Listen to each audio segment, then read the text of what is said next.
오늘은 사람의 생각을 뛰어넘는 하나님의 계획이라는 제목으로 함께 말씀을 나누겠습니다. 어제 우리는 나사로의 소생 사건을 통해 믿음으로 응답된 하나님의 역사에 대해서 봤습니다. 그리고 성경은 이 놀라운 이적의 사건으로 사람들이 어떻게 응답했다고 말합니까? 본문 45절인데 제가 다시 한번 읽어보겠습니다. 마리아에게 와서 예수께서 하신 일을 본 많은 유대인들이 그를 믿었다, 이 얘기하고 있습니다. 사람들이 부인할 수 없는 하나님의 역사, 죽음이라는 인간의 한계를 뛰어넘어서 일하시는 그 주님을 바라보면서 믿음을 가질 수밖에 없었다라고 이야기하고 있는 것입니다. 자, 어제 우리가 이미 다루었지만 주님께서 나사로를 소생시켰던 이유는 단순히 마르다나 이 마리아의 슬픔을 거두기 위해서가 아니었습니다. 무엇이었습니까? 어제 우리 배웠지만 무리에게 믿음을 주시기 위해서 행하셨다라는 사실을 성경은 우리에게 이야기하고 있습니다. 단순히 우리를 만족시키기 위해서 하나님께서 역사를 일으키시는 것이 아니라 우리에게 믿음을 주시기 위해서, 이 세상에 믿음을 주시기 위해서 하나님께서 능력을 행하신다라고 분명히 이야기하고 있는 것입니다. 여러분, 믿음이 있어야지만 우리가 하나님 나라를 볼 수 있고, 믿음이 있어야지만 구원의 길을 걸을 수 있기 때문에 궁극적으로 하나님께서 우리에게 주시기 원하는 것, 그것은 믿음이라는 사실을 우리가 잊지 말아야 됩니다.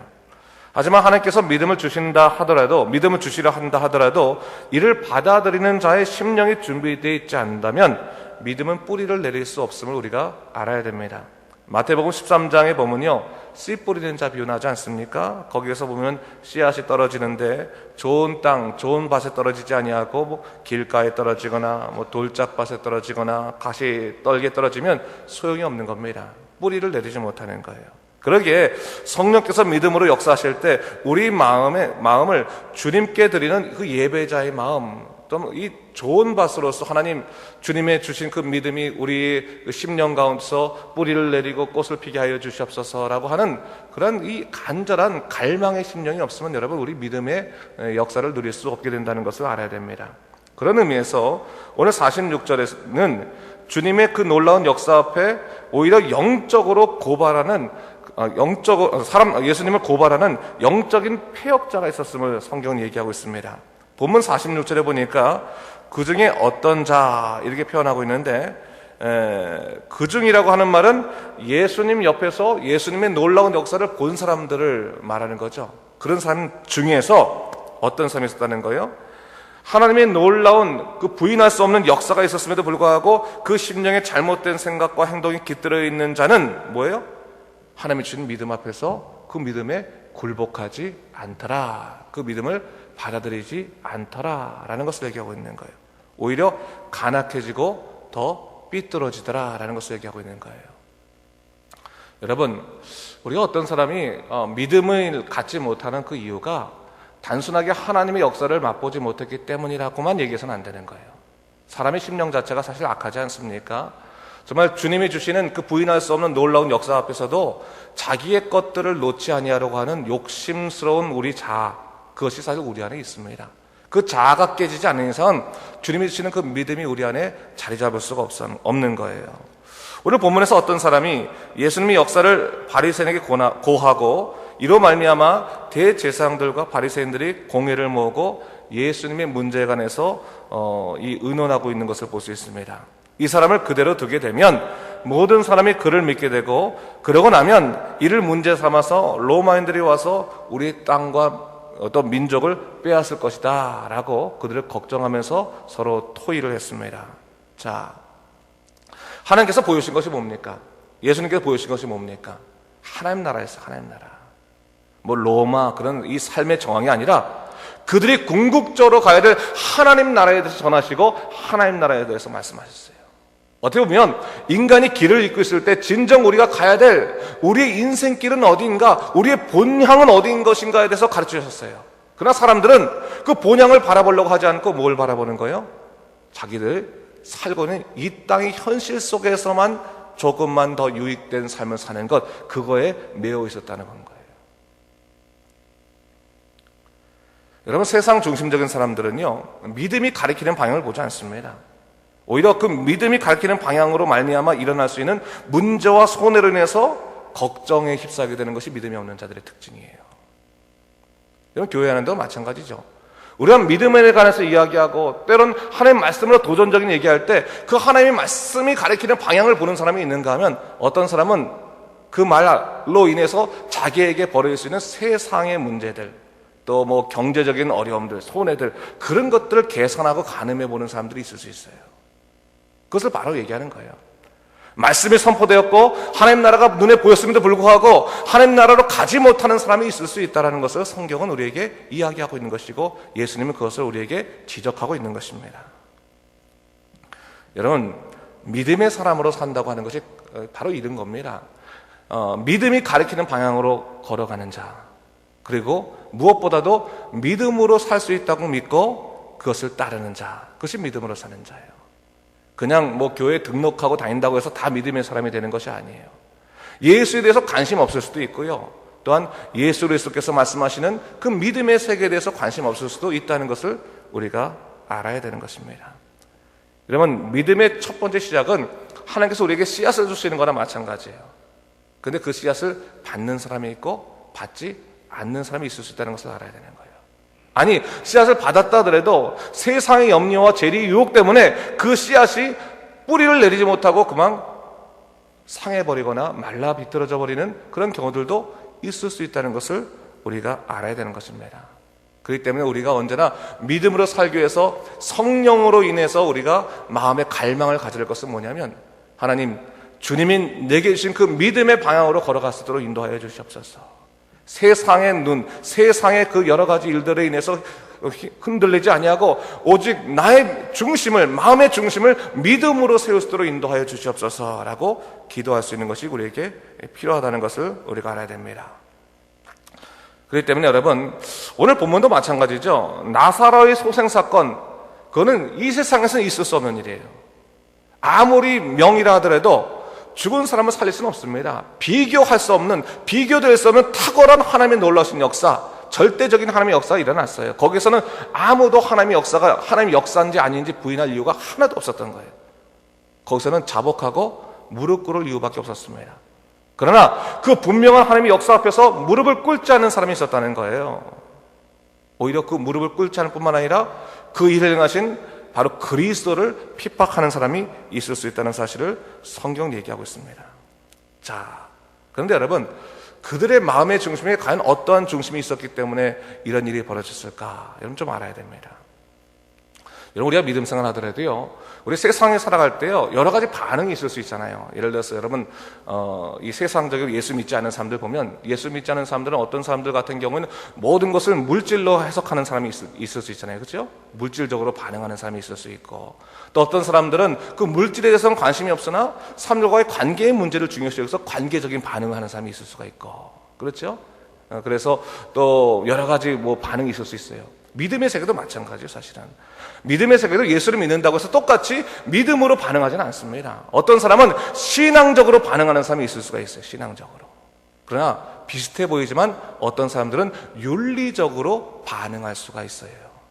여러분, 신앙적인 기준과 윤리적인 기준은 꽤나 비슷해 보이지만 절대적으로 다르다는 것을 우리가 알아야 되는 겁니다. 신앙적인 기준이라는 것은 뭐냐면, 신앙적인 반응이라는 것은 뭐냐면, 모든 일 가운데 어떤 것이 하나님께서 가장 원하는 것인가, 그 하나님이 원하시는 방식대로 살아가는 것이 신앙적인 반응이에요. 그렇기 때문에 이 신앙적인 일 가운데서는 당연히 세상 사람들도 본받을 만한 그러한 일들, 그러한 윤리적인 그러한 모범되는 일들이 당연히 있을 수 있습니다. 여러분, 윤리적이지 않으면서 신앙적일 수 있다는 것은 사실 바람직하지 않은 거니까 도덕적인 삶도 보장하는 겁니다. 그러나 윤리적인 반응이 반드시 신앙적인 반응은 아니라는 거예요. 윤리적인 반응이라는 것은 공공의 유익이라는 것을 갖고 반응하는 겁니다. 어떤 것이 이 땅에 바람직한 것인가, 어떤 것이 이 세상에 유익한 것인가, 어떤 것이 인간으로서 바람직한 삶을 사는 것인가, 가난한 사람들이나 고통받는 사람들에게 그들에게 적선을 하고 동정을 주고 함께 더불어 나누는 것, 그거 참 중요한 겁니다. 윤리적인 삶이 참 중요하고, 어떤 것이 전체적인 공동체에 좋은 것인가, 그런 것이 윤리적인 반응이라고 볼 수가 있어요. 내일 우리가 다루겠지만요, 내일 어떤 말씀이냐, 요한복음 12장에 보면요, 그 얘기가 나오잖아요. 어저께도 잠깐 다뤘지만 베다니 마리아가 지극히 비싼 향유 나드 한 근을 주님의 발에 붓고 그 머리를 닦을 때, 그때 윤리적인 반응으로 그것을 바라본 사람이 있었어요. 누굽니까? 가룟 유다예요. 가룟 유다. 가룟 유다는 뭘 생각했어요? 그것을 딱 바라보면서 야, 저 여인이 정말 예수 그리스도를 사랑하고 있구나, 하나님 나라를 사모하고 있구나, 그것을 바라보지 않고 그것을 바라보는 즉시 그는 무엇을 생각했냐면, 요한복음 12장 45절에 보면 제자 중 하나로서 예수를 잡아줄 가룟 유다가 말하되 이 향유를 어찌하여 300데나리온에 팔아 가난한 자들에게 주지 아니하였느냐 하니 했어요. 300데나리온은 한 데나리온이 한 사람이 하루 동안 일해서 벌을 수 있는 그런 하루 품삯이니까 300일을 일해야지 하는 아주 큰 돈이었어요. 그 돈을 예수님의 발에 붓는 것을 보면서 낭비했다고 생각하는 거예요. 야, 저건 낭비다, 저건 잘못된 것이다 라고 하면서 저것을 가난한 사람들에게 나눠줘야지 어떻게 저거를 예수님 발에 한 번 붓고 끝낼 수가 있겠느냐 라고 하면서 분노하고 있는 것을 볼 수 있어요. 여러분, 이 가룟 유다의 반응을 세상적으로 볼 때도 나쁜 반응이라 볼 수 없습니다. 그는 어떻게 보면 도덕적인 반응을 한 거예요. 윤리적인 반응을 하는 거예요. 저 300데나리온의 돈을 공공의 유익을 위해 쓰게 된다면, 정말 저것을 가난한 사람들에게 나눠주게 된다면 지금 굶고 있는 사람들이 정말 저것으로 인해서 정말 편안하게 살아갈 수 있을 텐데 왜 저 마리아가 좀 더 깊이 생각하지 못하고 저렇게 행했을까라고 하는 거예요. 그것을 얘기하고 있어요. 근데 여러분, 결국 이 윤리적을 판단을 한 사람이 하나님의 십자가를 보았습니까? 예수님의 십자가를 바라보고 예수님을 만났습니까? 그렇지 않다는 거예요. 결국 그는 그 자기 세계에 묶여가지고 오히려 예수님을 팔고 스스로 목을 매는 정말 어처구니 없는 고통스러운 삶으로 마무리 짓고 있는 것을 볼 수 있어요. 내일 다루겠지만 여러분, 마리아가 그렇게 할 수 있었던 이유는 그가 신앙적으로 예수 그리스도를 사랑하는 것에 있어서 자기가 할 수 있는 최대한의 반응을 한 것일 뿐입니다. 다시 말해 그녀의 신앙 고백이었다는 고백. 그 신앙 고백을 다른 고백으로 우리가 이해할 필요는 없는 것입니다. 여러분, 신앙적인 기준과 윤리적인 기준은 바로 그거예요. 신앙적인 기준은 어떠한 상황 속에서든 하나님이 우선되는 거예요. 하나님이 먼저 되는 것입니다. 다른 것을 생각할 필요가 없어요. 하나님이 먼저 되는 삶, 하나님을 먼저 반응하는 삶, 자기는 없는, 자는 없고 하나님이 먼저 되는 삶이 신앙적인 반응이에요. 때때로 그 신앙적인 반응은 사람들의 이해를 불러오지 않을 때가 있어요. 그러나 하나님께서는 사람들의 이해를 요구하시는 것이 아니라 뭡니까? 하나님 나라에 대한 온전한 헌신을 요구한다는 것을 잊지 말아야 되는 거예요. 여러분, 주님 사랑할 때요, 상식적으로 사랑할 수 있습니까? 여러분, 우리 옛날에 청년 때 데이트를 하시거나 연애를 할 때 한 번 사랑하는 사람이 생기면 그 사람에게 이성적으로 사랑합니까? 그렇지 않잖아요. 마음에 떠오르는 거예요. 어쩔 수가 없는 거예요. 여러분, 옛날엔 돈 한 푼 아끼려고 다 이렇게 된 사람이 사랑에 빠지고 나면 그 사람을 위해서 전체를 다 드릴 수 있을 만큼, 정말 전체의 시간을 다 쓸 만큼 그렇게 마음이 바뀌어가지 않습니까? 그것이 사랑이에요. 사랑은 이성을 마비시키는 거라, 사실은. 하나님의 사랑은 하나님에 대한 온전한 위탁을 얘기하는 거예요. 완전한 하나님께 내 것을 받기겠다라고 하는 그 마음이 하나님께 가는 것을 의미하는 것입니다. 신앙적인 반응이라는 것은 하나님만 바라보고 하나님에게 자기 인생을 맡기고 이 세상에 더 이상 이 세상의 일들로 인해서 걱정하지 아니하고 주님 뜻대로만 살겠다라고 작정하고 결단하는 거예요. 거기서는 뒷일을 생각할 필요가 없어요. 그래서 성경에서도요, 또한 주기도문에서도 일용할 양식을 주시는 하나님이라고 얘기하는 것 중에 하나가 뭐냐면, 오늘 일은 오늘 하나님께 맡기고 살아가면 돼요. 내일 일은 내일이 걱정하게 아니라 걱정하지 말라는 말이에요. 오늘 하나님의 은혜를 못 누리면서 내일을 준비한다는 것이 과연 신앙적인 사람의 모습이겠습니까? 오늘 하나님 깊이 만나고 주님의 뜻대로 살아가는 믿음의 모습이 우리 안에 있어야 되는 것입니다. 자, 그럴 때 여러분, 오늘 본문을 보니까요, 대제사장들과 바리새인들의 공회를 통해서 이스라엘 나라의 안정을 의논하고 있지 않습니까? 예수 한 명이 기적을 일으키고 나니까 많은 사람이 혹시 예수를 믿게 되었을 때 혹시나 로마가 야, 저건 아니지, 저거는 혹시 난을 일으키려는 거 아니냐, 사람들을 모으는 것 아니냐, 그러면 안 되지. 그럼 로마가 와가지고 자네들의 전쟁을 다시 일으켜가지고 그들을 흩어뜨릴까 봐 걱정을 하기 시작한 거죠. 하나님 나라에 대한 분명한 증거가 있는데, 하나님을 사랑하는 부분이 있는데 그것을 가로막고 미리 걱정하는 것이 바로 이, 어떻게 보면 하나님의 중심되지 않은 사람들의 모습이었다는 거예요. 여러분, 예수 믿는 사람들은요, 걱정에 매여 살면 안 돼요. 내일 일은 정말 하나님이 주신 내일의 걱정입니다. 오늘 걱정할 일이 아니에요. 항상 하나님을 바라보면서 주의 능력 가운데서 사는 것이, 물론 우리가 계획을 갖고 사는 것은 나쁜 것은 아니에요. 그거를 잘못하면 무계획적으로 살라는 말이 아니에요. 내 계획까지도 하나님께 드려야 된다는 것을 얘기하는 거예요. 하나님이 이끌어 가시는 계획이 되어야 된다는 거예요. 그럴 때 우리는 하나님의 역사 가운데 살아갈 수 있는 믿음의 사람으로 바로 선다는 거예요. 오늘 바로 그거죠. 가야바가 말하는 오늘 이것을 신앙적인 그가 깨달음이 있어서 이렇게 말했다라고 하는 것보다는 오늘 요한이 이것을 이렇게 쓴 거예요. 모든 사람의 의논이 뭐였습니까? 예수 한 명이 죽어서 온 백성 구하는 것이 마땅하다라는 것을 판단했던 거예요. 그것이 인간들의 결정이었다는 거예요. 근데 여러분, 너무 놀라운 일이 뭔지 아십니까? 사람의 그 어리석은 판단과 생각들로 인해서 하나님의 뜻이 막혀지는 것이 아니라는 것을 얘기하고 있는 거예요. 오히려 하나님께서는 사람의 악한 계획과 사람의 잘못된 판단을 가지고 그것을 통해서 일을 하시더라는 거예요. 참 이상하죠. 많은 사람들이 예수 한 명 죽여서 끝내겠다고 생각하는 그 일을 갖고 하나님께서 더 큰 하나님 나라의 역사를 일으키신 것을 볼 수 있어요. 정말로 그들은 로마에 살기 위해서 한 사람을 내어주자고 얘기했는데 하나님께서는 그 예수 그리스도를 죽이심으로 말미암아 어떻게 했어요? 온 인류를 구원하시는 그 믿음의 다리로 사용하셨다는 사실을 성경은 오늘 증거하고 있는 거예요. 여러분, 이것이 바로 하나님의 생각과 인간의 생각이 다른 것입니다. 저는요, 우리가 말씀을 보면서 좀 깨달을 것이 있습니다. 그것이 뭐냐면, 눈에 보이는 단편적인 사건을 가지고 전체를 이해하지 말아야 되는 거예요. 전체를. 특별히 내 앞에 일어난 작은 일을 갖고 하나님의 전적인 뜻을 이해하려고 하는 것은 정말 잘못된 행동이에요. 여러분, 우리가 살아갈 때 기도 응답되지 않을 때도 있습니다. 또 하나는 정말로 하나님이 계시다면 이런 일이 있을 수가 있나라고 하면서 걱정되는 일이 있을 수도 있습니다. 근데 그거 하나를 갖고 하나님의 전적인 뜻을 다 이해하려고 한다면 여러분, 그건 정말 어리석은 거예요. 분명히 우리의 아픔과 슬픔도 하나님의 계획의 일부일 수 있어요.